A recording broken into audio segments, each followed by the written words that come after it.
Fala, galera. Vamos começar hoje mais uma aula do técnico de enfermagem do Moura. Hoje a gente vai falar um pouquinho sobre medicina do trabalho e todos os riscos e todas as atitudes que vocês, enquanto profissionais da saúde, podem tomar para minimizar e até mesmo salvar esse trabalhador que tem ali se colocado em algum risco, seja de que categoria for, que isso daqui a pouco a gente já vê. Então, a primeira coisa que a gente precisa entender em medicina do trabalho é que o objetivo dela é justamente compreender como é que funciona o processo entre a saúde e a doença e quais são os agentes que provocam essa doença dentro do ambiente de trabalho, seja ele qual for, rural, urbano, indústria, uma empresa normal, administrativa, seja ela qual for, todas elas, infelizmente, estão aí expostas a esses agentes e a medicina do trabalho lida justamente com eles e como a gente pode fazer para minimizá-los ao máximo. E essas doenças elas podem ter uma causa específica ou não. Isso aí a gente vai descobrir através das investigações que vão ser feitas dentro desse ambiente. Então, a primeira coisa que a gente precisa saber é que existem 3 categorias de agentes que causam doença. São eles os agentes físicos, os agentes químicos e os agentes biológicos.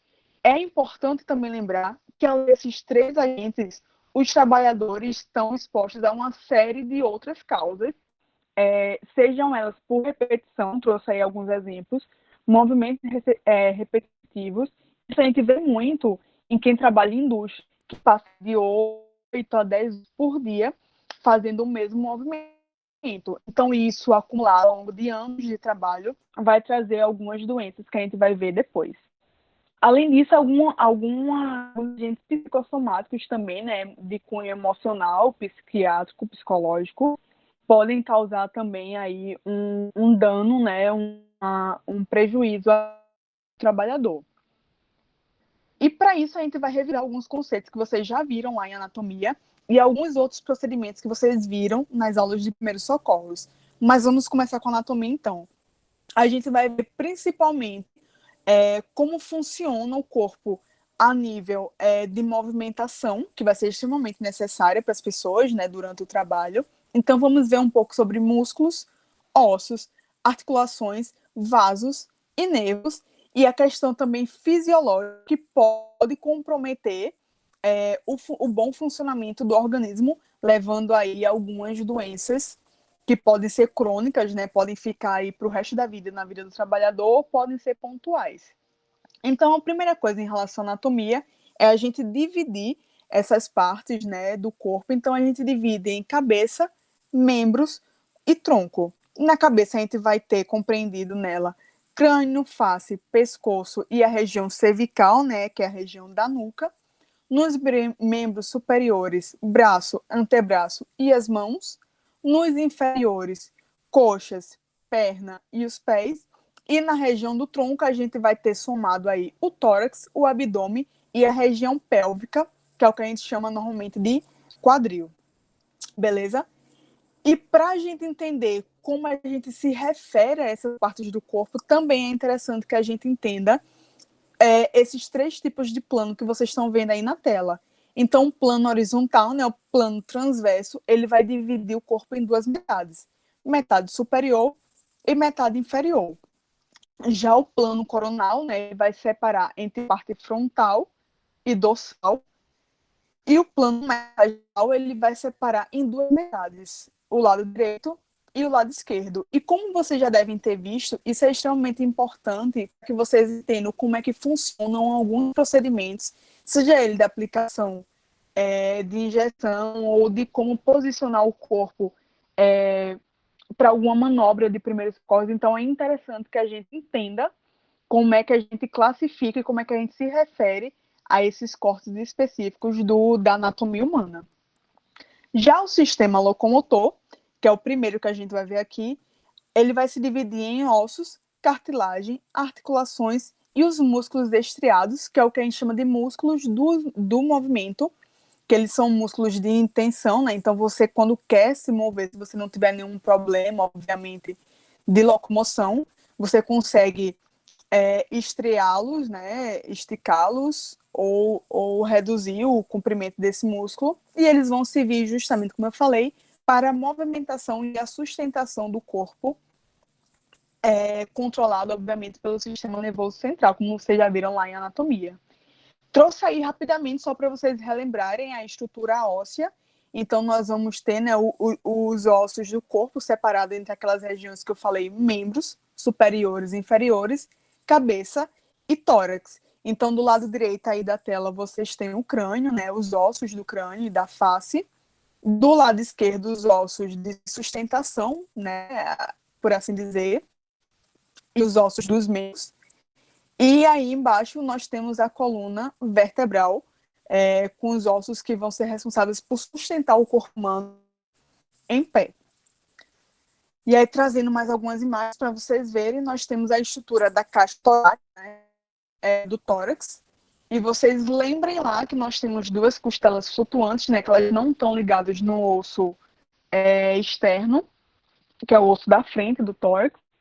E nós temos também à direita, né, no canto superior, e no canto inferior nós temos o que a gente chama de cinturas. Então, as cinturas escapulares, que é o que conecta o membro superior ao tórax, né, que é essa região aqui, e a cintura pélvica, ou quadril, como a gente costuma chamar, que é o que conecta os membros inferiores à região do abdômen.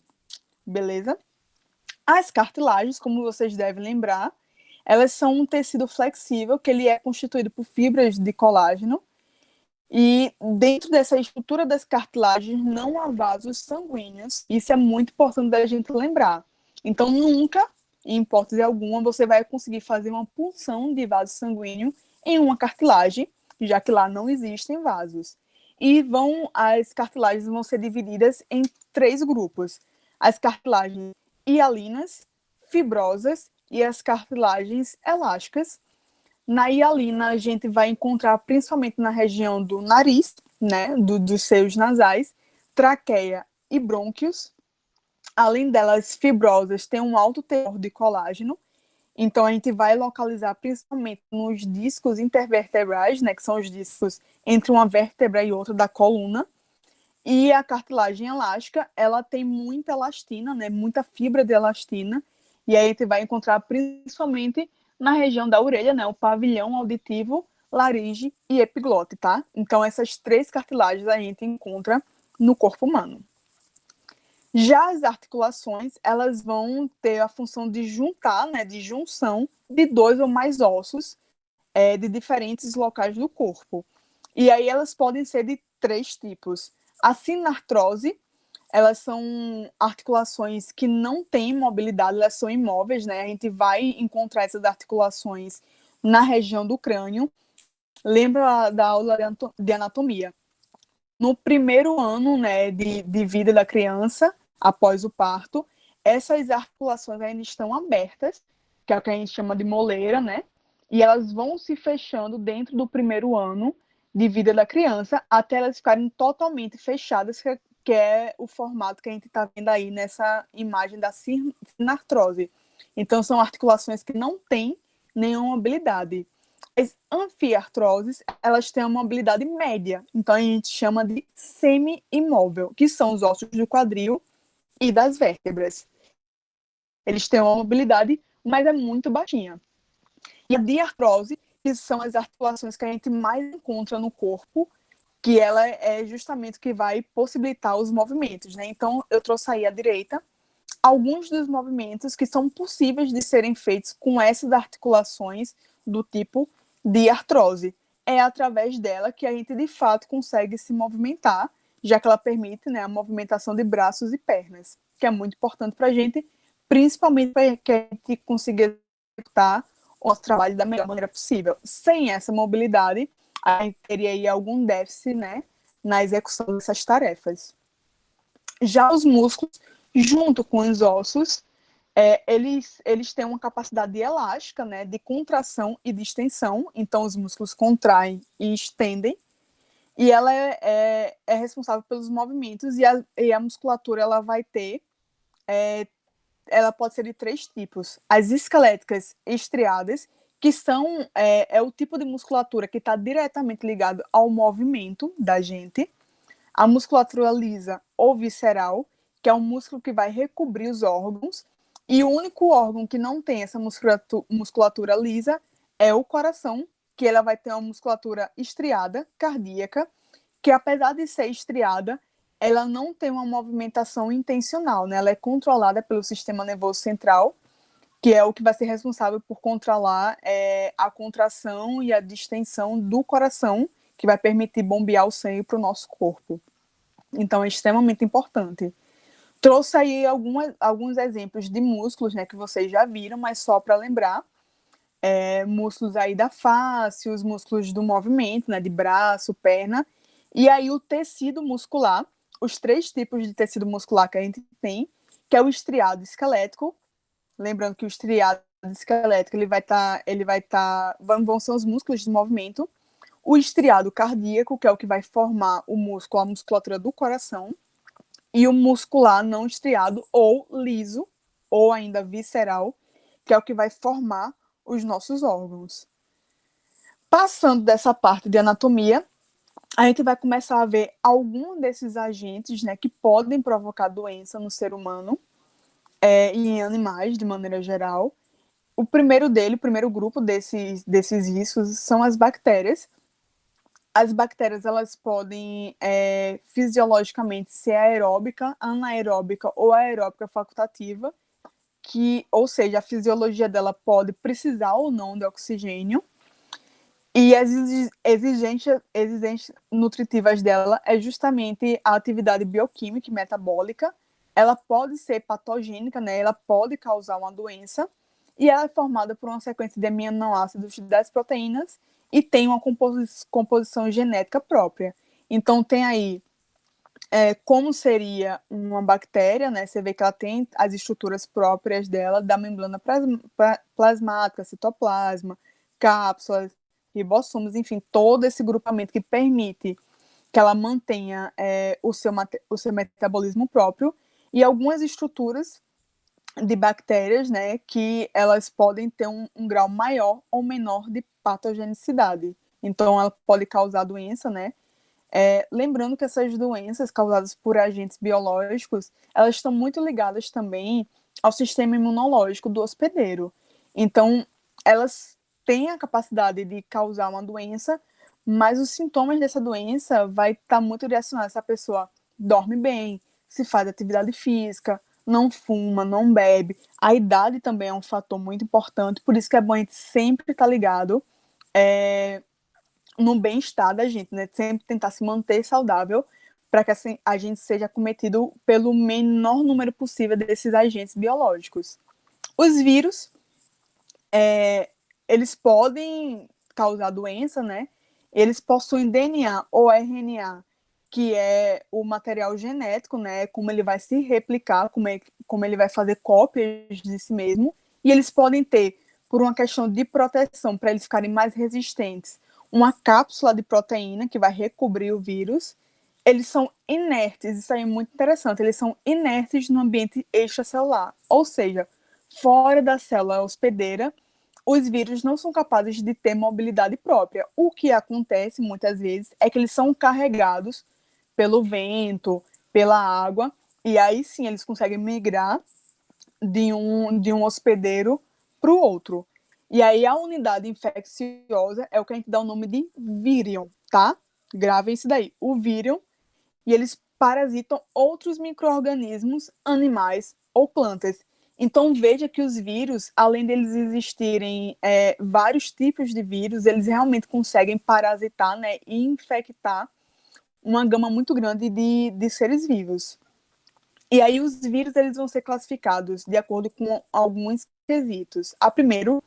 O primeiro deles é a morfologia desse vírion, né? Lembre que o vírion é a unidade infecciosa do vírus, as suas propriedades físico-químicas, a propriedade do genoma, né, do material genético, a propriedade das próprias proteínas virais, né, que estão lá no vírus, a maneira como ele se organiza, como ele replica o seu genoma, o seu material genético, quais são as propriedades antígenas, ou seja, as propriedades capazes de causar uma doença, e quais são as propriedades biológicas. Então, se vocês olharem aí essa imagem do lado, vocês vão ver que existem vários tipos de vírus atualmente. O coronavírus, por exemplo, é um deles, e cada um deles vai causar uma doença específica. Então, temos aí, a título de exemplo, o vírus da HIV, hepatite B, do ebola, da influenza, né, que é a gripe, da raiva, da herpes, enfim, nós temos vários vírus que estão convivendo com a gente no ambiente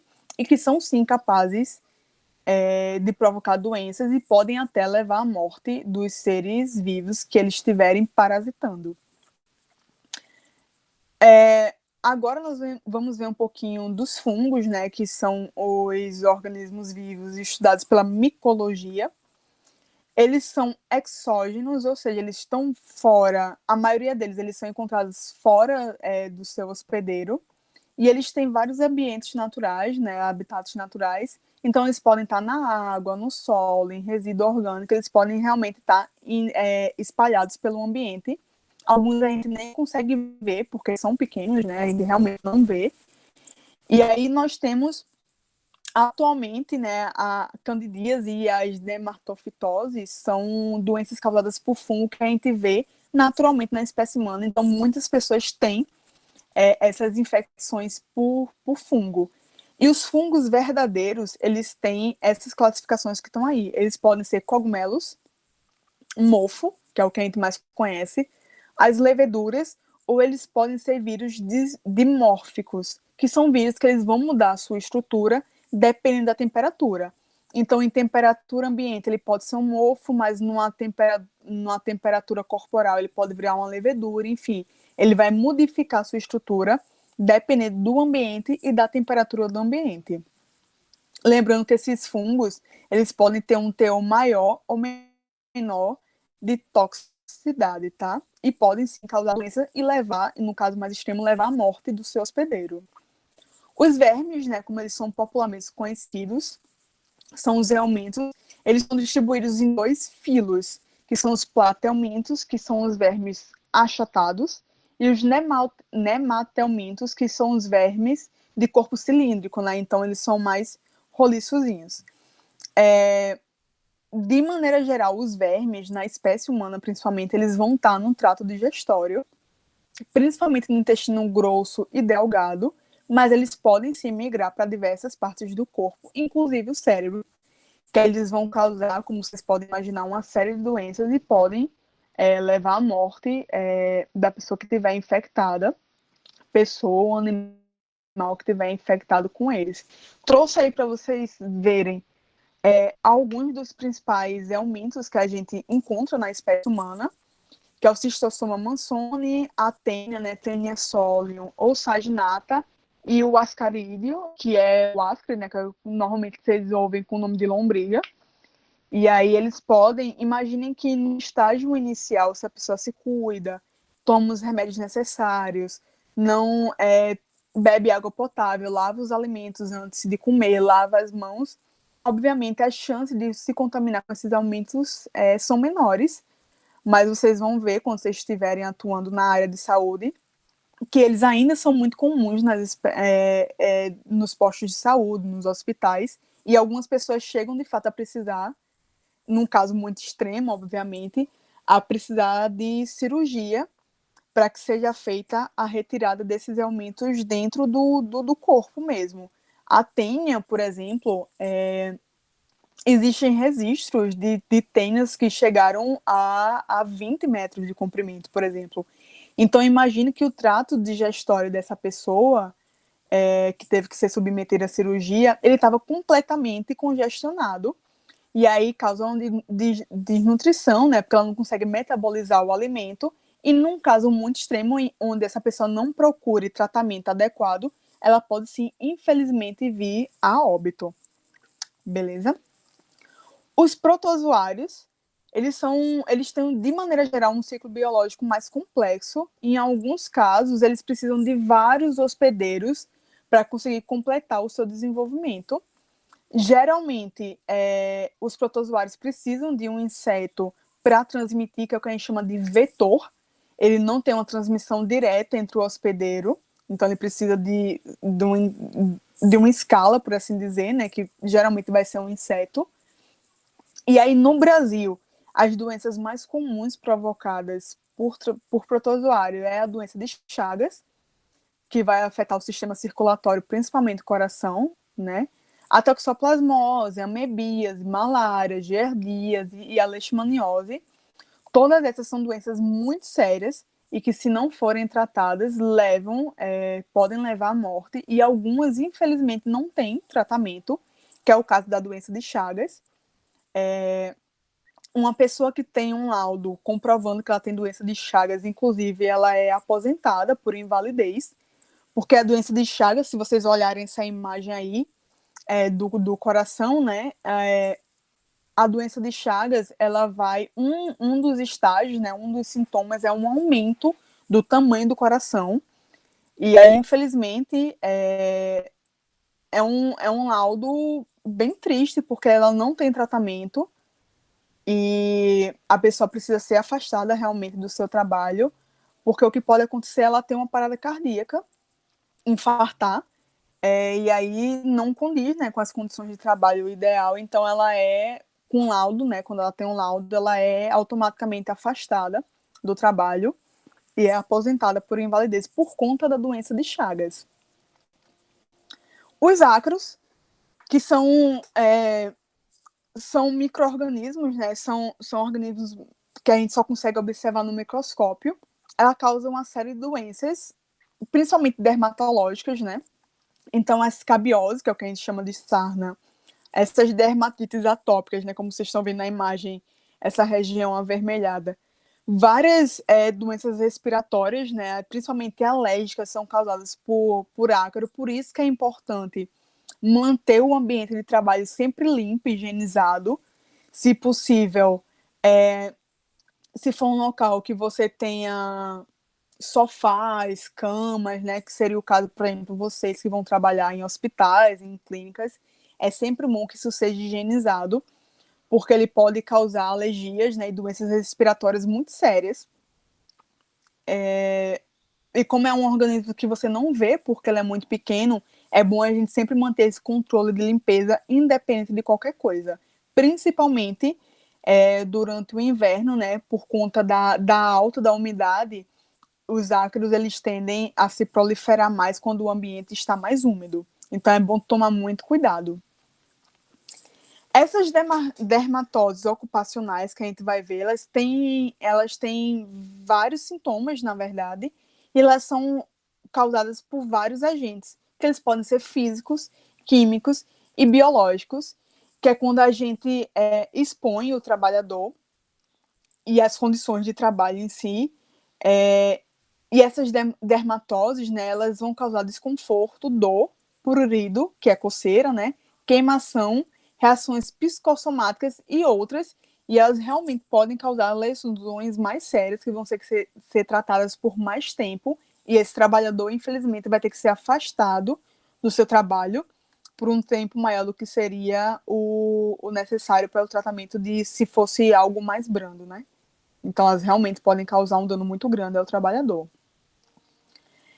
Essas dermatoses, elas têm 3 níveis de prevenção, que é a prevenção primária, que é quando a gente faz a promoção da saúde no ambiente de trabalho, e aí precisa considerar e obedecer às regras do local, para que seja estabelecido conforto, bem-estar e segurança no trabalho. A prevenção secundária, que é uma observação precisa e o diagnóstico de possíveis lesões que possam estar ocorrendo com o trabalhador no seu ambiente de trabalho. Então, é bom de tempos em tempos, né, ter uma atenção às regiões do corpo para ver se essas dermatoses não estão instaladas, né, na pele.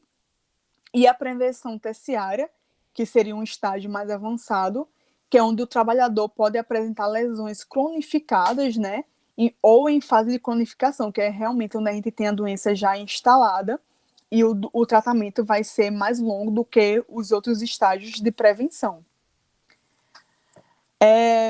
As patologias ocupacionais dos riscos biológicos, elas podem ser, como vocês viram, causadas por várias coisas, né, por vários agentes biológicos.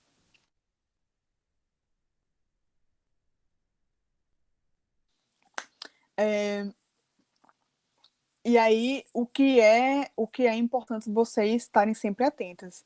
O ambiente de trabalho de vocês é muito propício para que esses riscos biológicos sejam disseminados. Imaginem que um hospital, uma clínica, uma unidade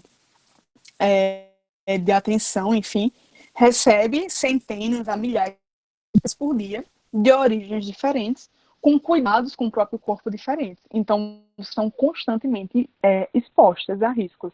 Por isso que é imprescindível a utilização correta, né, dos EPIs, dos equipamentos individuais de proteção, para que vocês também não se exponham durante o tratamento dos enfermos, né, que vocês também não se exponham a esses fatores biológicos. Tem aí alguns dos principais que a gente vai encontrar em local de trabalho.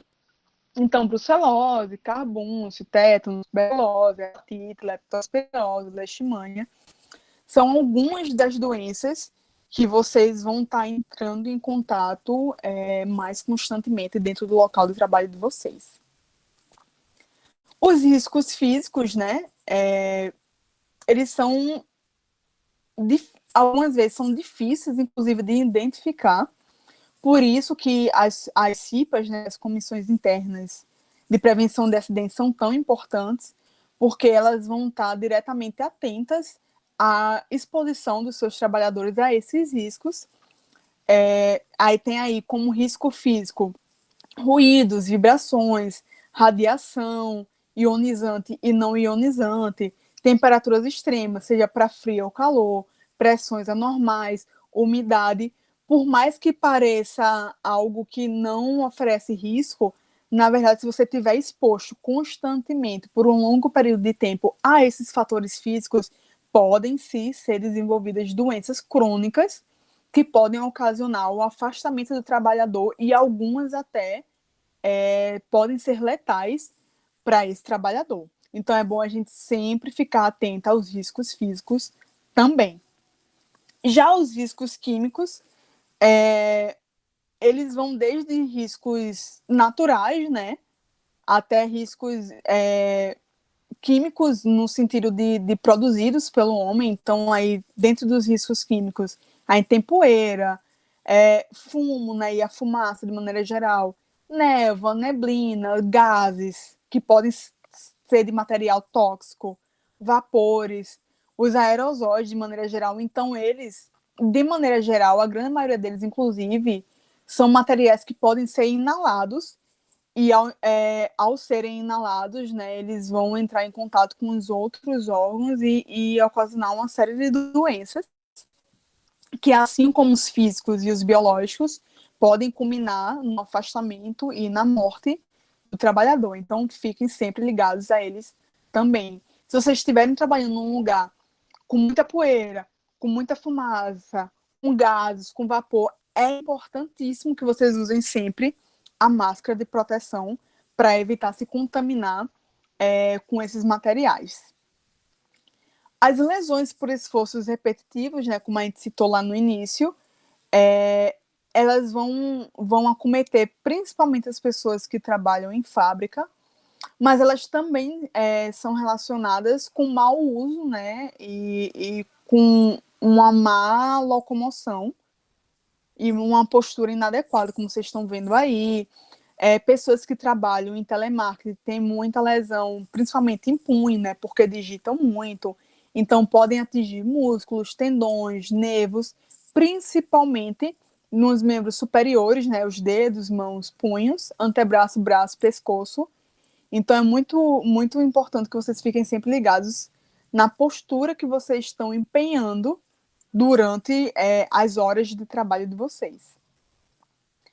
E aí tem algumas precauções universais para tentar evitar ou, ao menos, minimizar a ação desses agentes, que é, como vocês já devem ter visto, higienizar corretamente as mãos, porque isso é uma das medidas mais fáceis de ser feita e de extrema importância usar corretamente os EPIs, como eu falei, e estar sempre com as vacinações em dia, principalmente vocês que são profissionais da saúde, que vão lidar com pessoas infectadas. Então, se já não se atentaram, se atentem a regularizar o calendário de vacinação de vocês. E lembrem que algumas dessas vacinas precisam de reforços, né? De novas doses a cada 10 anos. Então, fiquem atentos. Em relação aos primeiros socorros, como vocês já viram nas outras aulas, são medidas que um profissional qualificado deve empenhar, né? São manobras que a gente tem que estar apto para desenvolver para que seja possível tirar esse trabalhador, ou enfim, a pessoa que estiver precisando de um risco iminente. E para isso existem categorias de primeiros socorros. Eu sei que vocês já viram, então vamos simplesmente revisar alguma delas, tá? Caso vocês não lembrem do que foi dito, né, nas aulas de primeiros socorros, essa é uma ótima oportunidade da gente revisar alguns desses procedimentos. Então, quero começar falando um pouquinho sobre os 10 mandamentos do socorrista. Lembrem que um socorrista, ou então a pessoa que estiver ali responsável por praticar, né, por realizar os primeiros socorros, vão estar sempre com o tempo contado, porque aquela pessoa está em risco de vida, né, ou risco de uma lesão maior, e vai caber a você, profissional de saúde, desempenhar as suas habilidades que foram aprendidas no curso, né, para minimizar os danos a essa pessoa que estiver precisando de socorros. Então, primeiro, mantenha sempre a calma, tenha disciplina e segurança no procedimento que você está fazendo, verifique os riscos do local, porque não adianta você prestar os primeiros socorros se você também se colocar em risco, porque aí vai ter que vir outra pessoa para socorrer você e a pessoa que estava precisando do seu atendimento. Tenha sempre um bom senso e espírito de liderança, é muito importante, porque o socorrista, ele sempre trabalha em equipe, então seja um líder. Saiba distribuir e acatar as tarefas que cada um tiver na obrigação de desempenhar. Evite atitudes intempestivas, então seja sempre racional naquela situação. Dê prioridade a quem estiver em um estado mais gráfico. Lembre que você não é herói, você é um socorrista. Então siga sempre esses passos para a sua saúde também. E peça auxílio para um atendimento de urgência, porque vai ser destinado a uma unidade de urgência para socorrer a pessoa, caso você não tenha o material à sua disposição para fazê-lo naquele momento. E aí, esses procedimentos, eles vão seguir alguns parâmetros, né? Então, a primeira coisa é identificar hemorragias externas, apneia, deformidade corporal, coloração, se tapada, se é cianose, né, escurecida, uma sudorese aumentada, inquietação, uma expressão de dor. Então, esses são sinais que vocês têm que estar atentos para deferir o procedimento mais indicado em cada uma dessas situações. Lembre que na palpação, vocês têm que também verificar o esfriamento das extremidades, né? Então, pés e mãos. Frequência cardíaca, se vocês tocando, vocês conseguem ou não identificar fraturas, sudorese e alteração de temperatura. E lembrem sempre de tentar manter um diálogo com a pessoa que estiver precisando de socorro, para tentar manter um nível de consciência, se a pessoa de fato está lúcida, se ela tem capacidade ou não de mover o corpo, o que ela indica em relação à região que está doendo. Então, todos esses sinais juntos vão favorecer uma melhor prestação de socorro à vítima. E aí, definida e analisada a situação, a ação do socorrista deve focar para desobstruir as vias aéreas, restabelecer a frequência respiratória e cardíaca, prevenir os choques que podem ocorrer, principalmente por conta de sangramentos, verificar e tratar as lesões menos graves, remoção segura da vítima.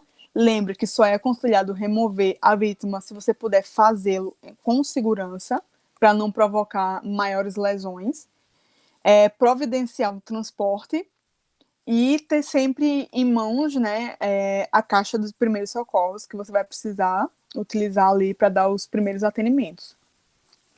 E aí, de sinais vitais, lembrem sempre da pressão arterial, onde a gente vai assumir como uma pressão arterial normal, se ela tiver menor do que 13/8, né, e a gente vai ter algumas alterações de hipertensão ou hipotensão, todas elas são graves, então a gente tem que tentar estabilizar a pressão arterial da vítima e a frequência cardíaca também, de extrema importância.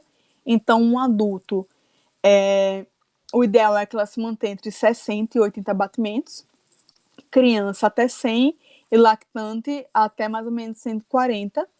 Acima de 100, a gente entende que o paciente, né, que a vítima está em taquicardia, ou seja, está com um aumento da frequência cardíaca, e abaixo de 60, ela está com bradicardia, que é quando você tem uma diminuição da frequência cardíaca, podendo, nos dois casos extremos, levar a choque e uma posterior óbito da vítima.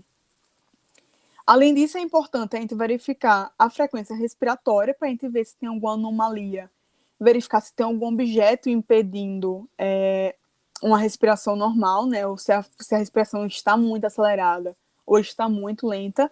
E, além disso, a temperatura é um dos indicadores internos, né, do funcionamento e da parte fisiológica da vítima.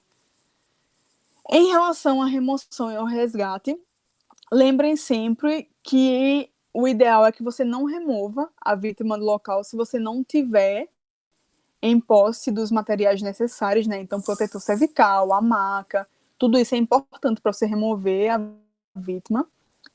Contudo, existem algumas situações em que você deve remover a vítima para evitar um maior dano, que é quando houver um perigo de incêndio, tiver a chance de explosão, né, com materiais tóxicos ou de vapores, o local do acidente oferecer perigo à vítima ou a você, que é o socorrista, ou a ambulância não puder chegar no local. A gente sabe que existem alguns locais, principalmente local de mata fechada, em que a ambulância não consegue entrar, então você precisa remover a vítima para que seja possível, né, seja favorável esse resgate pela ambulância, o helicóptero, o que seja. E aí, em relação aos corpos estranhos, eles podem estar em diversas partes, né? E aí a gente entende como corpos estranhos essas partículas de poeira, carvão, areia, madeira, ferro ou grãos, sementes, insetos que podem estar nos olhos, nariz, garganta ou nos ouvidos, e cada um deles vai ter um procedimento correto, né, para que seja removido. Nos olhos, quando a gente tem algum corpo estranho no olho, nós temos alguns sinais, que é o lacrimejamento, né, dor, a irritação, vermelhidão, espasmo, a visão diminuída, a fotofobia, né, que é a sensibilidade à luz. Alguns deles a gente consegue verificar, né, no caso da imagem, por exemplo, a gente tem um olho extremamente avermelhado. Isso é um indício de presença de corpo estranho, ou pode vir através de um relato da pessoa que estiver ali em atendimento. No caso do corpo estranho no olho, é importante, né, o ideal, se você for remover, é que você sempre use uma água limpa ou uma solução salina, né, soro. Tente deixar a vítima com a cabeça para o lado, né, para que isso possa ser retirado, né. Você conseguir produzir um ritmo corrente desse líquido que você for colocar. Tome muito cuidado para nunca utilizar nada duro, né, ou cortante, porque você vai acabar causando uma lesão ainda pior. E se for utilizar alguma coisa para retirar esse corpo estranho, dê preferência para lenço ou um pano limpo, úmido, macio ou um cotonete umedecido mesmo. E caso você não consiga localizar e retirar o corpo estranho, o ideal é que você deixe os olhos da vítima, né, fechados, cubra eles com algum pano, algum curativo e encaminhe para um posto de saúde, né, ou para um local que você consiga atendimento, para que um médico, um enfermeiro consiga fazer esse procedimento sem causar um dano maior à vítima. No caso do nariz, tem alguns sintomas de fácil identificação, né, que é a dispneia, a cianose na extremidade, que é quando a região de nariz e boca, por conta do interrupção do fluxo de ar, ele fica roxeado, né?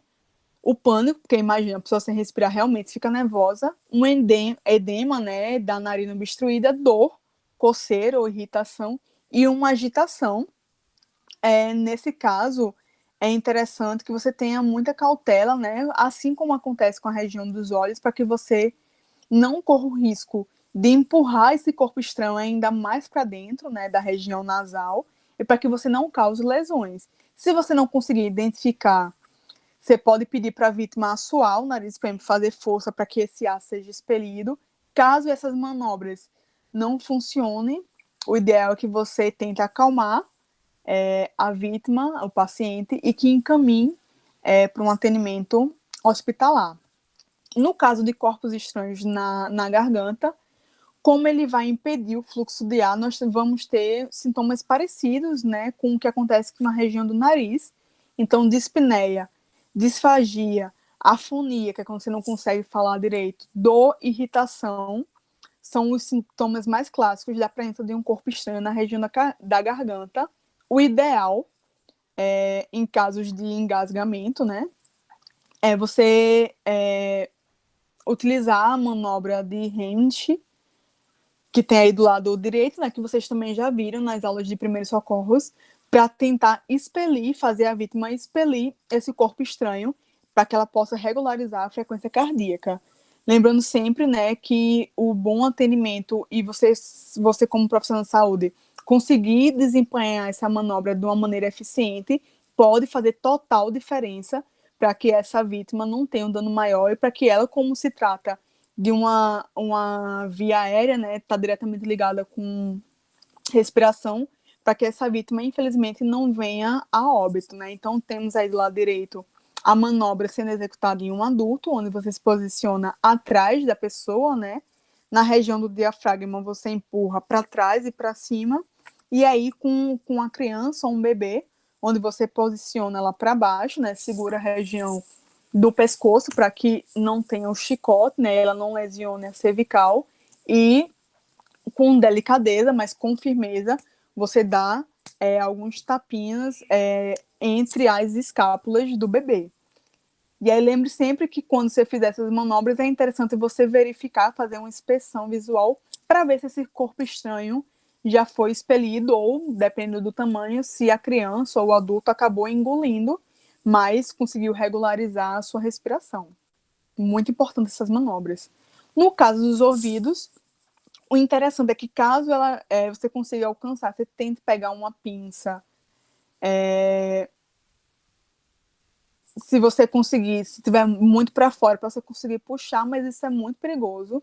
Então, de maneira geral, evite tentar tirar os corpos estranhos do ouvido, porque é mais fácil que você consiga empurrá-los ainda mais para dentro do que conseguir tirá-los, né? E aí o risco maior nesse caso é que você perfure o tímpano, podendo ocasionar uma surdez da pessoa por lesão, né? Então, o ideal nesses casos é que você leve imediatamente para uma emergência médica. Evitem ao máximo remover esses corpos em casa, principalmente com objetos que consigam perfurar ou cortar a pessoa que estiver precisando de socorro. Em caso de parada cardiorrespiratória, vocês já viram, né, as manobras de RCP, mas só para relembrar rapidamente, na RCP você deixa a pessoa deitada, né, de maneira, se você puder deixá-la estirada corretamente, melhor ainda, faz 30 compressões rápidas e fortes, cuidado para não quebrar as vértebras. E aí você intercala isso com respirações, né? Que é o que a gente chama de respirações boca a boca. Mas isso aí é só para vocês lembrarem, porque eu sei que vocês já viram na aula de primeiros socorros. Em casos de hemorragia, vocês vão ter, né, as hemorragias que podem ser arterial, venosa ou capilar, e elas podem ser internas ou externas, na interna, que são muito perigosas, porque a gente não consegue visualizar. Então, muitas vezes, o paciente está com hemorragia interna, mas isso não é identificado, e ele vem a óbito por conta disso. E no caso da hemorragia externa, o ideal é que seja feita uma compressão no local. Evitem, caso a hemorragia seja provocada por algum material perfuro cortante, né, que ainda esteja no local, não retire, porque isso pode acelerar o ritmo da hemorragia. Então, pressão no local de sangramento, eleve o membro, aplique gelo e, em último caso, faça um torniquete. E lembre que o risco do torniquete é realmente a necrose e a perda do membro, então ele deve ser feito em último caso. E lembre que em casos de hemorragia e em todos esses outros casos que a gente viu aqui, procurem com o máximo de urgência uma unidade de atendimento. As queimaduras, elas podem ser queimaduras de primeiro, segundo ou terceiro grau. E aí, essas queimaduras vão ser de primeiro, segundo ou terceiro grau, dependendo de qual camada da pele ela alcança.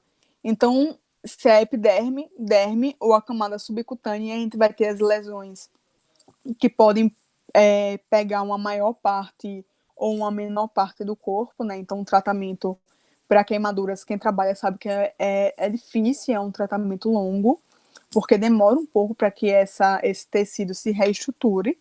E em casos de queimadura, existem alguns métodos que têm que ser adotados para o socorro.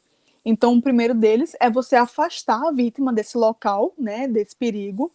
Então, afaste-a dessa fonte de calor que causou a queimadura. Caso esteja pegando fogo a pessoa, apague o fogo com um cobertor, retire as roupas da vítima, né, que não estiverem grudadas. Então, tome muito cuidado que em casos de incêndio, você pode provocar uma lesão ainda maior se você tentar retirar a roupa e ela estiver grudada na pele. Retire os objetos que possam ser removidos, como correntes, anéis, relógio. Lave a queimadura com água limpa. Cubra a queimadura com panos limpos e úmidos. E aí conduza a vítima até um hospital ou aguarde a chegada de uma equipe de resgate, o que for melhor, né? Então, independente de qualquer coisa, procure ligar para o SAMU ou para o bombeiro, que eles vão te indicar, inclusive, como proceder. E aí, caso essa queimadura seja de terceiro grau, né, que são as queimaduras mais severas, é imprescindível que vocês procurem ajuda médica, porque essa queimadura pode levar a vítima a um choque, e ela pode entrar em coma e vir a óbito. Então, é de extrema urgência procurar um médico, né, ou unidade médica. As luxações, o que a gente chama de luxação, na verdade, é um deslocamento das extremidades, que ele é repentino e duradouro, parcial ou completo, de um ou mais ossos de uma articulação. E aí eles vão ocorrer quando uma força atua diretamente ou indiretamente numa articulação, empurrando o osso para fora da posição normal. A gente vê muito luxações em pessoas que carregam peso ou manuseiam, né, equipamentos pesados, porque esse carregamento de um peso superior que o corpo deveria carregar, ele muitas vezes provoca um enfraquecimento repentino e a pessoa acaba realmente luxando algum desses ossos. E aí o tratamento, né, ele leva, dependendo da situação, ele pode levar até mais de 30 dias que esse trabalhador vai ficar afastado do seu local de trabalho. E aí, no caso das luxações, a dor ela vai aparecer imediatamente após o acidente. É interessante você providenciar um socorro médico o quanto antes. Caso no local de trabalho não tenha um médico ou um enfermeiro, imediatamente ligar para a SAMU ou para o Corpo de Bombeiros. Não tente colocar o osso no lugar, porque você pode comprimir vasos ou até os nervos e piorar a lesão. Imobilize a articulação na posição em que ela tenha ficado e evite mexer no paciente, né? Principalmente porque você vai acabar provocando mais dores na pessoa. Já as entosses é uma lesão, né? Um trauma de uma articulação com alongamento, arrancamento ou rotura dos ligamentos e demais estruturas que sustentam a articulação sem deslocamento das superfícies ósseas articulares. Então, veja, vou até voltar. Nas luxações, a gente tem um deslocamento, né? Que pode ser parcial ou completo dessas articulações, e no caso das entosses, a gente não vai ter um deslocamento, né? O que a gente tem é uma lesão nos ligamentos dessas regiões. Acontece muito em pé, na região, né? Nos membros inferiores. Então, por isso que é importante você estar usando o calçado adequado, que o piso ele seja antiderrapante, né? Que tenha os sinais, em caso, assim, quando for necessário limpar o local, que tenha as plaquinhas identificando onde o piso está molhado, tudo isso para evitar as entosses. No caso de entosse, o tratamento é gelo, né, para diminuir o inchaço também, imobilizar o local, e em casos graves, você realmente vai ser necessário a imobilização total, né, que é você colocar bandagem ou gesso. Lembrando que pode chegar, caso o tratamento não seja feito corretamente, pode chegar a um dano maior, onde seja necessário você fazer algum tipo de cirurgia para fazer o reparo dessa lesão. Já as fraturas, né, ela é quebra ou a ruptura desses ossos, e ela pode acontecer com qualquer um dos ossos do corpo, que pode ser por queda ou realmente bater em algum lugar. No caso da cicatrização óssea, né, a consolidação do osso, ela pode demorar, dependendo dos casos, 90 dias ou mais, e pode chegar, no caso de deslocamento, né, onde tem desvio do osso, como vocês estão vendo nessa imagem aí do meio, pode ser o caso de que seja necessário cirurgia, né, para recolocar o osso no lugar e imobilizá-lo. Então, essas lesões, né, de articulação, osso, e, enfim, cartilagem, tudo isso, ligamentos, elas tendem a realmente afastar durante bastante tempo esse trabalhador do seu local de trabalho. Então, sempre ficar atento ao que a CIPA indicar, né, e aos riscos que forem apontados para que o trabalho seja desempenhado com o maior nível de segurança possível. Nesse caso, né, é necessário um alinhamento antes da imobilização, caso não seja necessário cirurgia. E aí, isso aí vocês também já viram, né, durante as aulas. Então, você bota na posição anatômica e imobiliza da articulação proximal e distal. Então, no caso do braço, né, você imobiliza mais ou menos da região do dedo até próximo ao cotovelo, para que essa pessoa não consiga ter a movimentação normal desse membro, para que essa fratura seja, esse osso seja consolidado, e aí sim ela possa voltar a desempenhar o seu trabalho. E aí trouxe aí para vocês algumas NEs, né, para vocês terem noção que existe uma regulamentação muito séria, e ela é feita pelo governo federal. Então, todos os estados e todos os municípios têm que seguir a essas normas regulamentadoras. Trouxe aí duas para vocês verem. A primeira diz respeito aos estabelecimentos de assistência em saúde.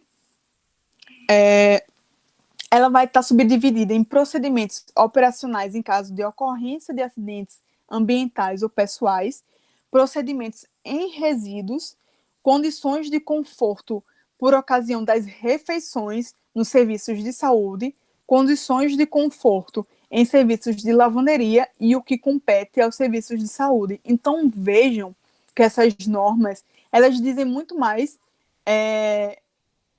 elas vão muito além do que deve ser feito enquanto procedimento de saúde. Elas também visam a saúde do trabalhador. Então, elas vão desde de procedimentos de descartes de resíduo, um ambiente, como ele diz aí, né, com condições de conforto para as refeições no local de saúde. Então, tudo isso para tentar minimizar os riscos que os trabalhadores da área de saúde vão estar expostos dentro dessas unidades, né? Outra norma interessante é a norma 7, né, que é o Programa de Controle Médico e de Saúde Ocupacional. Nele tem parâmetros mínimos e diretrizes gerais a serem observados na execução.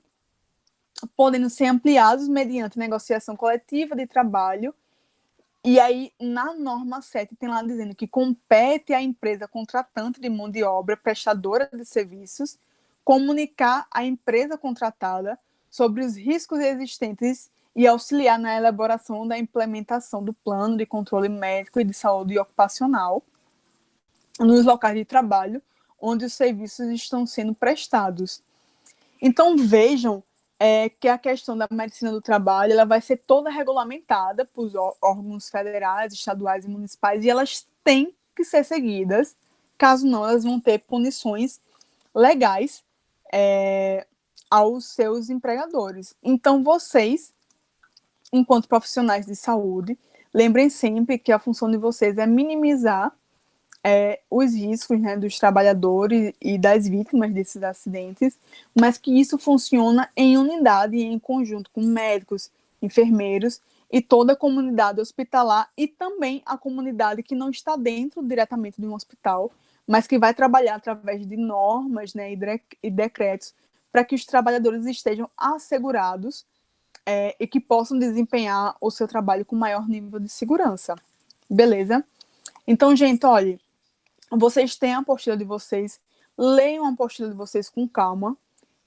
Qualquer dúvida que vocês tiverem, é só entrar em contato comigo. E lembrem que vocês são profissionais de saúde, então vocês, acima de tudo, têm que dar o exemplo. Então, no ambiente de trabalho, lembrem sempre, como a gente já falou, uso correto do EPI e uma higienização do local de trabalho, das mãos, do uniforme e tudo isso, para que vocês possam estar sempre saudáveis e, como a gente já falou, para que vocês não sejam heróis e heroínas, mas que vocês possam sim contribuir para a vida e para a saúde das pessoas que estiverem precisando de vocês. Beleza? Então, gente, tchau, tchau. A gente se vê na próxima aula. Qualquer dúvida, estamos aqui para ajudá-los. Beleza?